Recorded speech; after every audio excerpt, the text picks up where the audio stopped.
teman-teman, di sela-sela kesibukan beliau berdua ini, di mana Pak Bobi ini kayaknya dengan usaha propertinya HSS Property dan juga Pak Erwin yang sibuk juga sambil jadi dosen nih di dua universitas, ada di Jaya dan di Universitas Muhammadiyah Bengkulu nih. Di tengah-tengah kesibukannya, beliau berdua ini masih sempat mengelola yang namanya Galeri Investasi Bursa Efek Indonesia Aktiva. Mungkin bisa dijelasin nih Pak Erwin sebelumnya ke teman-teman GI Aktiva itu sendiri, kenapa sih awalnya nih, kenapa sih pengen membuat yang namanya GI Aktiva nih ke teman-teman? Oke, saya izin sedikit ya, jadi menjelaskan sedikit di Beativa ini sendiri apa. Jadi galeri investasi sendiri sudah dijelaskan oleh Mbak Andin tadi. Jadi kita itu merupakan perpanjangan tangan ya dari Bursa Efek Indonesia Kantor Perwakilan Bengkulu. Jadi tujuan atau fungsinya sendiri dari galeri investasi di sini adalah untuk memberikan edukasi pasar modal, terutama mengenai literasi dan inklusi keuangan pasar modal kepada masyarakat. Nah, kenapa adanya GIB Aktiva ini sendiri? GB Aktiva sendiri adalah salah satu-satunya ya untuk sekarang satu-satunya, dan yang pertama GB non kampus. Ya, keberadaan kita di non kampus ini fungsinya adalah memberikan literasi dan inklusi keuangan kepada masyarakat di luar kampus. Biasanya kan kalau GB di kampus tuh masyarakat-masyarakat di luar kampus biasanya agak segan atau gimana gitu kalau masuk kampus untuk ke galeri investasi. Nah, jadi kita itu untuk fokusnya adalah ke umum atau ke publik, bukan ke mahasiswa, lebih fokusnya ke situ sih. Jadi gitu ya teman-teman Sobat IDX, jadi misalnya kan kebanyakan GI ini ada di kampus ya, dan ini GI Aktiva ini satu-satunya di Bengkulu yang sifatnya non-kampus. Jadi misalnya ada bapak ibu yang mungkin gengsi nih, kayak aduh ketemu mahasiswa-mahasiswa nih takut nih minder, jadi bisa langsung ke GI Aktiva terkait misalnya nanya-nanyain soal pasar modal, nanya-nanyain soal bagaimana pembuatan akun dan sebagainya, itu bisa langsung ke GI Aktiva ya Pak Erwin ya. Iya. Oke, nah Pak Erwin, kan hari ini kita akan membahas secara fundamental nih soal bagaimana sih sebenarnya milih saham versi Pak Erwin. Kalau dari kita kan, kita investor itu mencari saham itu dengan analisis teknikal dan fundamental. Nah, tips Pak Erwin nih secara analisa fundamental, mana tips Pak Erwin untuk menganalisa saham-saham yang Bapak investasiin itu? Nah, kalau saya sendiri sih punya tips ya, secara ini lebih kepada cenderung untuk profil risiko ya. Jadi kan kalau bicara tentang investor mempunyai profil risiko masing-masing.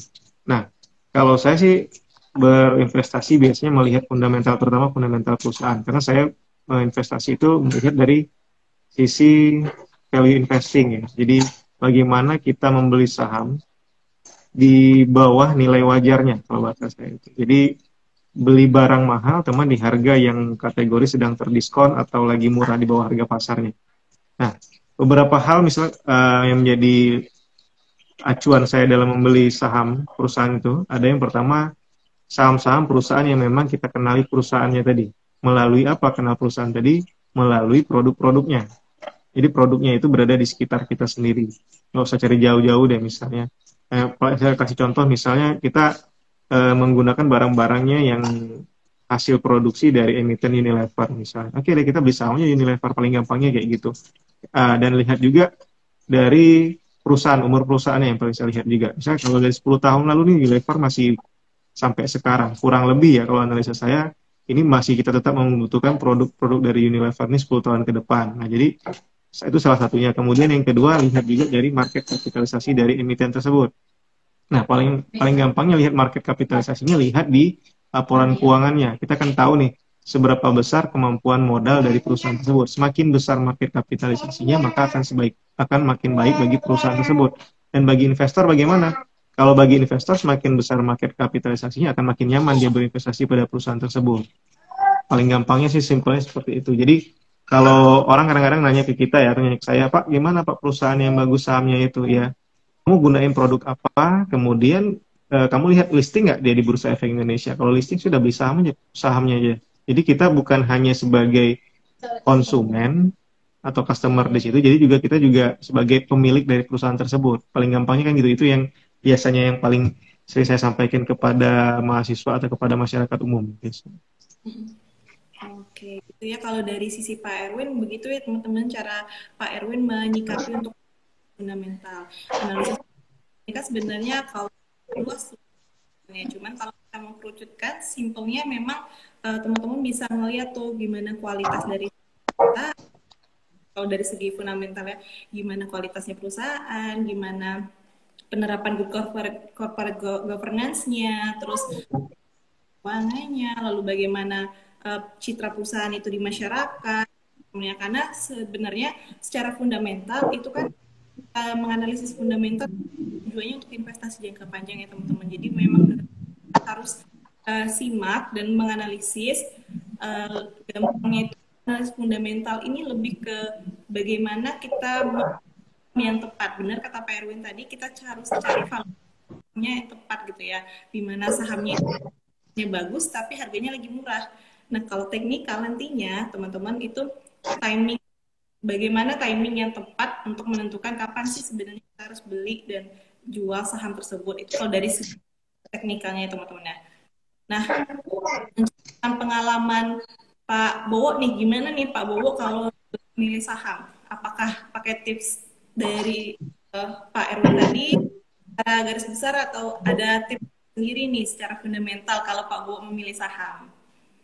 Ya, terima kasih Mbak. Apa kabar semuanya? Selamat sore, selamat pagi, selamat puasa. Nah, kalau puasa ini harus pagi terus Mbak, walaupun hari sore ya kan?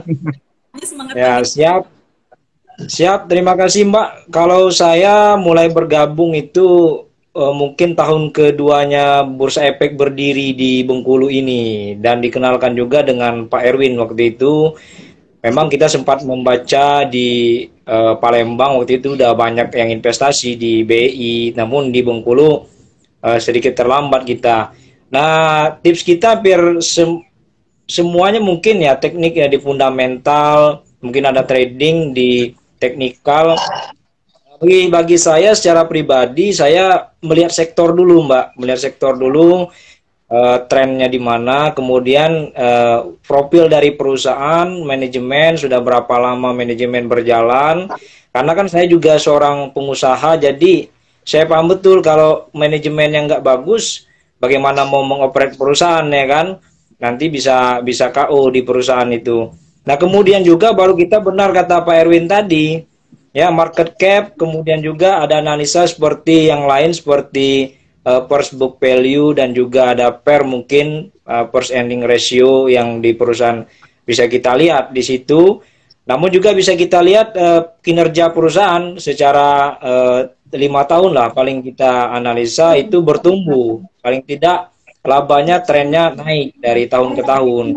Nah, dari risiko itu kita lihat juga perusahaan ini apakah akan berkembang secara global atau secara pemain nasional. Kita akan lihat bagaimana tren positif dari kinerja perusahaan itu ke depan. Begitu Mbak kalau dari saya ini Mbak. Oke, kalau ya memang kita pas dari analisis fundamental memilih saham. Nah, coba kita pengen tahu nih, kita bahas fundamental terus evaluasi saham. Kita harus mengetahui nih sebenarnya nilai wajar saham itu berapa sih? Kan kita bisa mengetahui ini melalui PER dan PBV ya. Ada rasionya, itu rasio PER dan rasio PBV. Nah, kalau dari Pak Erwin dan Pak Bowo sendiri itu sebenarnya gimana sih makna valuasi dari segi Bapak sendiri, itu makna valuasi saham Bapak itu sendiri, dan seberapa pentingnya valuasi saham itu sendiri untuk Pak Erwin sebagai investor? Oke, saya lihatnya dari kacamata investor dulu ya di sini. Seberapa penting valuasi saham kita sebelum membeli saham tersebut? Nah, kalau menurut saya sih sangat penting ya melihat valuasi saham, karena dalam melihat valuasi saham ada beberapa rasio-rasio yang saya gunakan. Biasanya saya lihat menggunakan rasio PER tadi, salah satunya price earning ratio, kemudian price to book value atau PBV, ada ROE, return on equity, dan EPS atau earning per share-nya, dan yang terakhir adalah debt equity ratio atau DER. Nah, semua itu nggak perlu kita ubek-ubek laporan keuangannya sih sebenarnya dari melihat itu.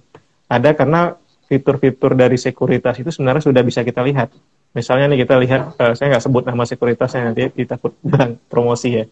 Jadi di fitur-fitur sekuritas kita bisa lihat nih berapa, misalnya kita mau lihat cek saham ini level berapa pernya, berapa PBV-nya, itu bagus atau ya dengan membandingkan dengan industri sejenisnya.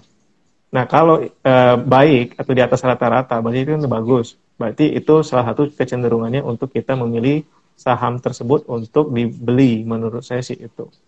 Jadi nggak perlu jadi ahli akuntansi dulu ya, atau benar-benar paham cara menganalisa laporan keuangan baru masuk ke pasar modal. Jadi kita cukup bisa memanfaatkan dengan maksimal fitur-fitur yang ada di aplikasi yang disediakan oleh anggota bursa atau sekuritas. Oke, gitu ya teman. Nah, kebetulan nih teman-teman, kalau Pak Erwin itu sendiri kan dosen akuntansi ya. Jadi emang kalau soal rasio-rasio jagonya lah kalau dosen akuntansi ini ya. Udah, dan sekarang juga lagi menjalani S3. Jadi hebat banget nih Pak Erwin di tengah menjalani S3, tugasnya sebagai dosen bisa ikut andil di dalam dunia pasar modal, mendirikan BI Pak Bowo gitu ya, supaya literasi tentang pasar modal di Bengkulu ini bisa semakin luas gitu ya. Terima kasih nih udah bikin Sama-sama. KP juga. Nah, untuk Pak Bowo nih, Pak Bowo, kalau menurut Pak Bowo nih emiten apa mengenali valuasi perusahaan itu atau emiten itu penting banget nggak sih untuk Pak Bowo, atau misalnya Pak Bowo nggak terlalu lah kalau soal valuasi saham, ada lain nih mungkin untuk Pak Bowo selain valuasi saham misalnya. Oke Pak Bowo mungkin bisa dijelasin. Oke, terima kasih Mbak. Pertama, kalau memang valuasi ini kan value, nilai dari suatu perusahaan atau emiten yang ada di bursa. Nah, kalau saya sih sendiri menambahkan dari Pak Erwin, memang kalau secara hitung-hitungan di atas harga itu memang kelihatan ada harganya. Namun saya juga ini menganalisanya fundamental, lebih ke arah bukan ke arah teknikal pergerakan dari nilai saham yang ada di chart ya. Jadi memang analisa valuasi saham ini kita diajarkan bagaimana, kalau Pak Erwin itu sering bilang tuh beli apa Innova harga bajai ya, harga bajai dia bilang kan. Nah, kalau saya juga melihat ini adalah perusahaan yang bagaimana perusahaan itu bisa maju dan berkembang. Kalau saya melihat untuk profil investasi yang saya gunakan ada menengah dan ada panjang. Kami tidak juga membeli untuk menjual kembali yang secara cepat, namun juga mementingkan bagaimana valuasi saham ini terus mengalami kemajuan. Yang saya bilang tadi Mbak, kinerja keuangan ini dan kinerja produk dari perusahaan yang dihasilkan oleh perusahaan itu di pasaran bagaimana, diterima atau tidak, isu-isu yang berkembang di masyarakat, di tengah masyarakat, bagaimana dengan makroekonomi juga menjadi tren, menjadi atau informasi yang kita putuskan untuk mengambil suatu langkah dalam membeli harga saham itu, Mbak, dalam membeli saham itu. Itu yang mungkin yang saya tambahkan, Mbak, dari Pak Erwin juga. Oke, untuk teman-teman ya, tadi kita udah dengar nih dari Pak Erwin dan juga Pak Bowo selaku investor nih, pelakunya langsung untuk jual beli saham gitu ya, atau investasi jangka panjang untuk di dunia pasar modal nih teman-teman, bahwa valuasi saham itu benar-benar penting ya teman-teman, apalagi dari segi analisis fundamental, valuasi saham itu adalah salah satu hal penting untuk kalian perhatiin gitu ya. Kalau teman-teman nggak jago misalnya ngitung-ngitung perbandingan itu, rasio ini dan itu, sebenarnya teman-teman bisa ngelihat rasio-rasionya itu ada di fasilitas sekuritas yang teman-teman punya masing-masing ya teman-teman. Jadi manfaatin fasilitas yang ada di sekuritas, jadi teman-teman bisa nih menilai bagaimana sih saham-saham apa sih yang layak untuk teman-teman investasiin gitu ya, berdasarkan standar teman-teman atau profil teman-teman masing-masing. Nah teman-teman, karena valuasi saham itu penting teman-teman, jadi kita harus mengenal nih valuasi saham itu apa aja sih yang dibutuhkan. Tadi udah disebutin nih sama Pak Erwin, ada beberapa rasio, ada paling pentingnya itu adalah PER atau PER dan juga PBV nih teman-teman. Jadi rasio PER dan PBV itu kalau teman-teman mau bandingin nih, teman-teman bisa lihat di fasilitas sekuritas tadi dan juga bandingin saham A dan saham B dengan industri yang sama. Apakah saham A itu valuasinya lebih bagus daripada saham B? Jadi teman-teman udah bisa bikin decision making di sana gitu ya. Dan untuk tambahan dari Pak Bowo tadi itu bisa juga nih selain menghitung seperti itu, teman-teman juga bisa melihat nih berita-berita yang ada. Nah itu juga mempengaruhi value tambahan untuk suatu saham atau suatu perusahaan itu di luar dengan tadi ya Pak ini ya Pak. Oke lanjut lagi nih Pak Bowo. Kita pengen nanya nih, Pak Bo bisa nih informasiin apakah GI BEI Aktiva ini dapat dijadiin rujukan tempat untuk belajar investasi terutama nih masyarakat di Bengkulu nganalisis saham bersama-sama nih, misalnya mau diskusi Pak Bo gimana nih analisis saham gitu untuk saham ini dan itu gitu, apakah GI BEI Aktiva ini bisa nih jadi rujukan untuk tempat belajar investasi juga di Bengkulu. Oke, terima kasih Mbak. Terima kasih rekan-rekan nih banyak yang bergabung di sore hari ini. Salam dari Galeri Investasi BI Aktiva yang dikomandoi direktori oleh Erwin Febriansa SEMAK. Beliau pakar nih di bidang akuntansi. Jadi kami juga mengeluarkan beberapa saham yang kami sebut emiten juga berbicara di live IG juga rekomendasi saham-saham apa yang bagus yang mulai dibeli, seperti kemarin kita ada IPO, kita berbicara masalah GoTo ya. Kemudian juga kita mungkin ada kemarin pernah buat juga komunitas Sultan Saham. Ada juga kita kelas-kelas seperti kelas bimbingan, semua kemarin kelas pertemuan dengan sekuritas. Nah, di situ kami juga mengajak partisipasi aktif dari seluruh masyarakat yang ada di Kota Bengkulu, yang non kampus. Kalau non kampus memang sudah banyak di kampus-kampus sudah ada perwakilan.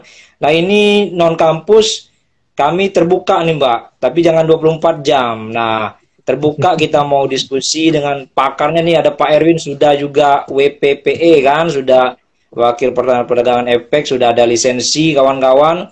Dan juga jangan sungkan bertanya kepada kita, kepada kami juga, bahwasannya investasi yang penting kita ketahui dulu, investasi ini bukan investasi bodong. Kebanyakan di masyarakat Bengkulu ini yang kita edukasi adalah mengenai investasi dulu Mbak. Nah, kan? Nah kalau saham ini kayaknya kedua, saham ini adalah hal-hal yang premium kelas istilahnya. Nah, waduh, yang beli saham ini orang-orang yang berduit istilahnya kan. Namun dengan 100.000, dengan berapa mungkin 50.000 udah bisa beli saham sekarang ya. Dan juga kita mengedukasi mana saham pilihan-pilihan yang kira-kira investor pemula jangan sampai salah langkah, jangan sampai salah keputusan dalam berinvestasi sesuai dengan profil investasi masing-masing. Kalau untuk kebutuhan personal mungkin Pak Erwin sudah tahu dia bagaimana untuk mengarahkannya. Nah, begitu Mbak, kami diskusi mengenai pasar modal di Galeri Investasi BI Aktiva Bengkulu. Terima kasih Mbak. Oke, sobat ID di Bengkulu nih, teman-teman kalau misalnya ragu di perkuliahan, ragu ke GI-GI yang ada di kampus-kampus nih teman-teman, ada GI BI Aktiva yang sedia untuk teman-teman umum gitu, untuk datengin, untuk belajar, mungkin di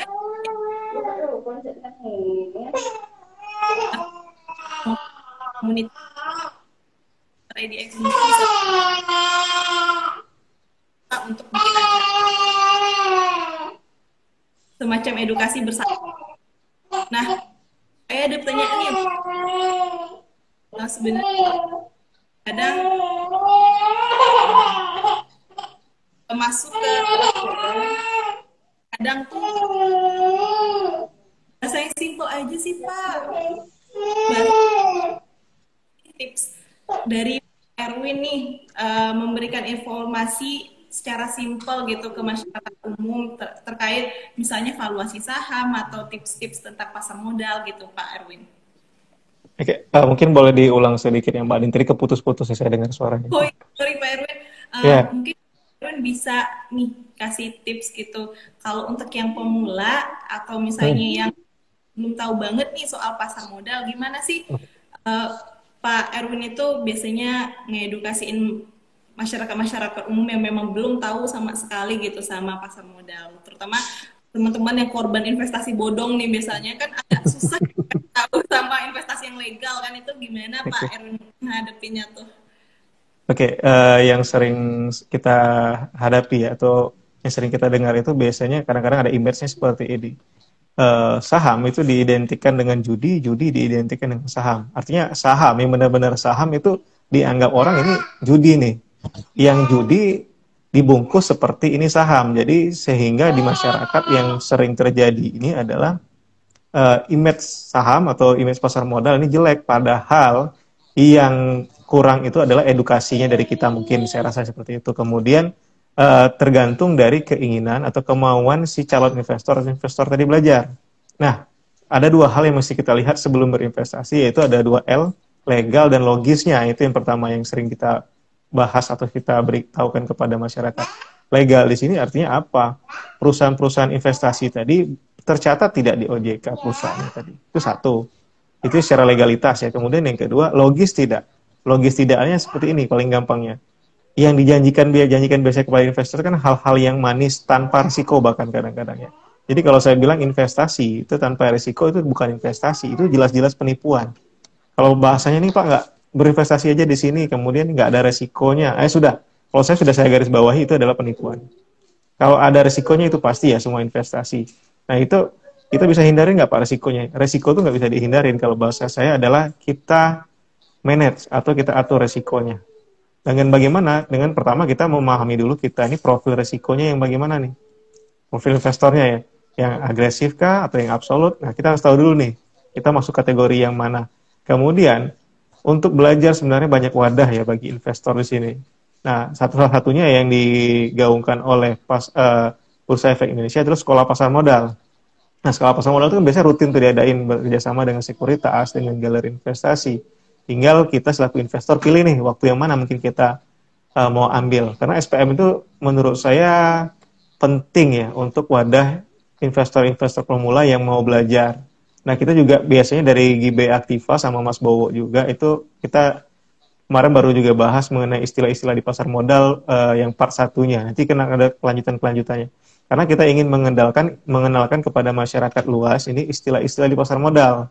Kan banyak istilah-istilah tuh, oh, bullish apa, bearish apa, kemudian ARB ini apa, ARA apa. Jadi terkesan pasar modal atau saham ini karena banyak istilah tadi ya, masyarakat menganggapnya apa sih, saya nggak tahu, kayaknya susah banget nih tentang pasar modal, ada chart-chart tertentu, kesannya susah karena sebenarnya belum didalamin aja. Kalau bahasa orang sih karena belum kenal saja, jadi terlihat mungkin kayaknya, cuma kalau sudah kenal nanti mungkin, atau apalagi sudah cuan ya, sudah merasakan cuan dari pasar modal, akan lebih semangat sih untuk belajar mengenai pasar modal. Itu sih kalau dari saya. Oke, gitu ya teman-temannya. Jadi kalau untuk teman-teman yang mungkin Sobat IDX belum mulai berinvestasi nih karena misalnya ragu terus merasa gimana gitu ya. Tapi kalau investasi di pasar modal itu teman-temannya udah pasti legal dan logis seperti kata Pak Bowo tadi ya. Yang penting itu kan investasi itu legal dan logis. Nah, salah satunya teman-teman bisa temuin di pasar modal. Instrumen banyak teman-teman. Ada saham, ada obligasi, ada RD apa ada ETF. Nah, teman-teman, jadi jangan itu untuk mulai berinvestasi di pasar modal karena investasi di pasar modal itu salah satu investasi yang legal dan logis, teman-teman. Daripada kita tergiur dengan investasi bodong yang menjadikan high profit tapi no risk, itu kan nggak mungkin ya teman-teman. Itu udah mungkin lah ada namanya profit tinggi tanpa risiko, teman-teman. Nah, teman-teman, kita di sini kan ada Pak Bowo selaku pengusaha juga nih kan di bidang properti. Menanggapi itu Pak Bowo, gimana sih Pak Bowo kalau value tambahan? Nah, tadi kita bahas value saham, tapi kita bahas yang lain nih, bahas ke value. Kalau dari segi saham di sektor properti itu value added-nya apa nih Pak Bowo yang bisa mungkin jadi tambahan nilai gitu untuk teman-teman yang mungkin belum tahu nih soal dunia properti. Mungkin bisa nih kalau ada tips. Oke, terima kasih Mbak. Ya, terima kasih. Memang saya bergerak di bidang properti ya.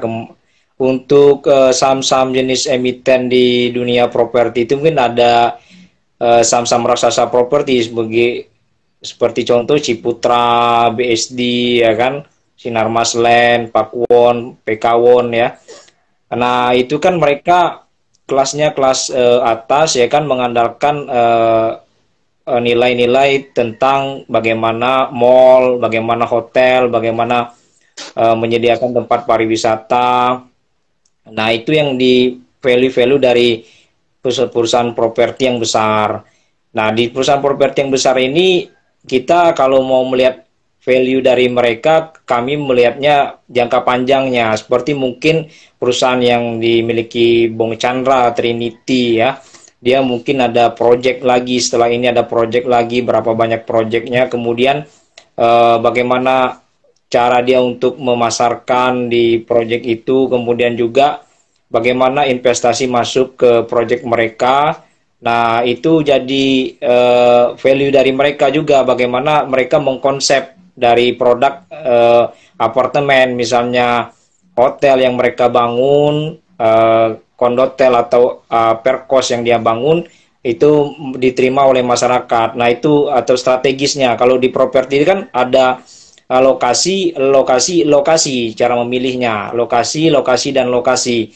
Nah, itu menjadi value mereka yang menarik selain nilai-nilai tambah seperti kelengkapan fasilitas. Nah, kalau untuk yang di perumahan, kami bergerak di bidang properti, interior, pembangunan rancang bangun untuk rumah-rumah subsidi. Ya, kami juga ada value seperti value tambahan, bagaimana kami menciptakan Ini terputus ya? rumah Ini. misalnya. Iya, kayaknya. Ya, nah itu konsep-konsep yang bisa kita jadikan tambahan sehingga menarik. Intinya kan kalau trading atau namanya valuasi ini kan memberikan nilai tambah, dan konsumen ataupun masyarakat ingin membeli, daya permintaan itu tinggi, nah, daripada penawaran kita kan, itu yang menjadi nilai valuasi kita semakin tinggi. Nah, itu menurut saya Mbak.